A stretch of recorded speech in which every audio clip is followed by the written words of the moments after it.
कृष्णा। प्रिय दर्शकों, आज चौथे स्कंद श्रीमद् भागवत में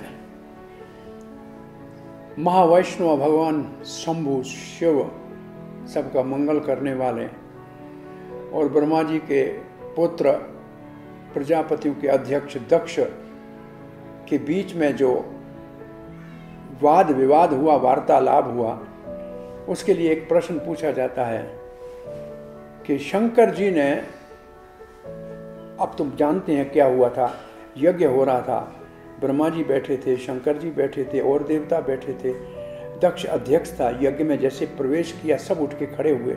ब्रह्मा जी तो पिता थे, उनको उठना आवश्यक नहीं था, और शंकर जी जहाँ बैठते हैं समाधि में बैठे होते हैं, उन कौन आया कौन गया उससे तो वो पहले से ही ऊपर होते हैं, वो उठे नहीं। और दक्ष ने इसको बुरा मान लिया, इसको बुरा मान लिया कि शंकर जी मेरे जमाई है, मेरे जामाता है, मेरी बेटी सती इनके साथ ब्याही हुई है और ये क्यों नहीं उठे मेरे आने के ऊपर। और फिर दक्ष कुछ पूछा नहीं शंकर जी से, आप क्यों नहीं उठे हैं अथवा क्या कारण है आपके ना उठने का, ये तो दक्ष ने नहीं पूछा। दक्ष ने तो सीधा ही बोलना शुरू कर दिया कि इसको बेटी देता कौन, ब्रह्मा जी ने कहा, ये तो विष्णु जी ने कहा, और मैंने बेटी अपनी कितनी सुंदर इसको ब्याह दी, और ये शमशान में रहता है और ये भूत प्रेतों के साथ बैठता है और इसको इतना शिष्टाचार भी नहीं है कि मैं आया हूं उठ के खड़ा हो जाए। शंकर जी तो ये बात सुनी कि न सुनी इसका भी उनको मालूम नहीं। शंकर जी की दो ही अवस्थाएं, या तो वो समाधि में रहते हैं, नहीं तो हरि कथा करते रहते हैं। तीसरा काम शंकर जी का आज तक हुआ नहीं है, होता नहीं है, करते नहीं। या तो समाधि में होते हैं या हरि कथा करते रहते हैं। अब दक्ष महाराज को सम्मान लेने का ऐसा आदत पड़ गया था, कोई अपमान कर लिया तो उसने उसको अपमान मान लिया और शंकर जी को बुरा भला कहने लगा।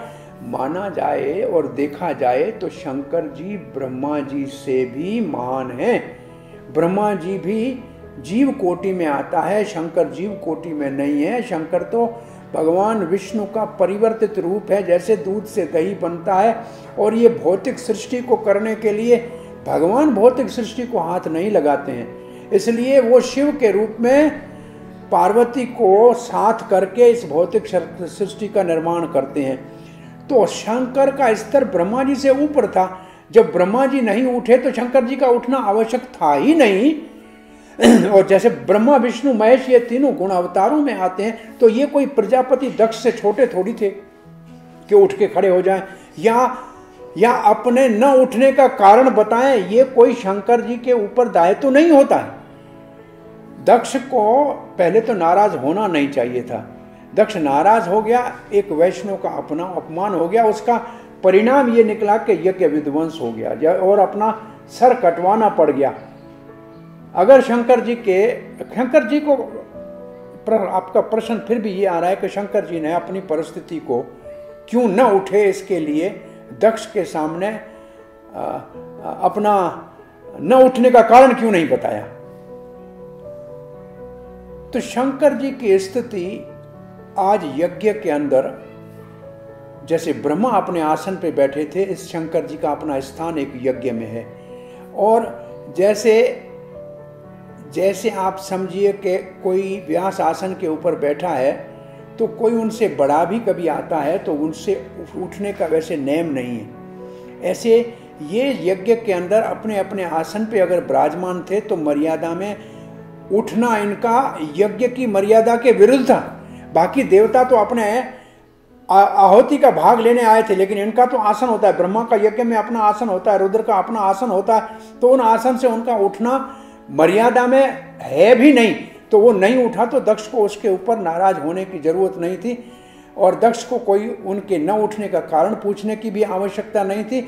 और बड़े महात्मा ऐसे चैतन्य महाप्रभु के पास एक बार नवद्वीप से एक भक्त गया, बोला आपके ऊपर तो हमको पूर्ण विश्वास है, आप पूर्ण पुरुष भगवान हो, लेकिन ये नित्यानंद जी ये रेशमी कपड़े पहनते हैं, सन्यासी हैं, सुगंध लगाते हैं, इनके ऊपर मुझे विश्वास नहीं हो रहा है। चैतन्य महाप्रभु ने कहा कि नित्यानंद अगर कुछ भी करे लेकिन हमारे लिए पूजने है, ऐसे बड़े महान व्यक्तियों में दोष देखना बहुत बड़ा अपराध है। और फिर चैतन्य महाप्रभु ने कहा ब्रह्मा जी एक बार वाक नाम की अपनी कन्या के पीछे भागे थे और मरीचि के 5 पुत्रों ने हंसी उड़ाई थी और उनको असुर बनना पड़ गया था।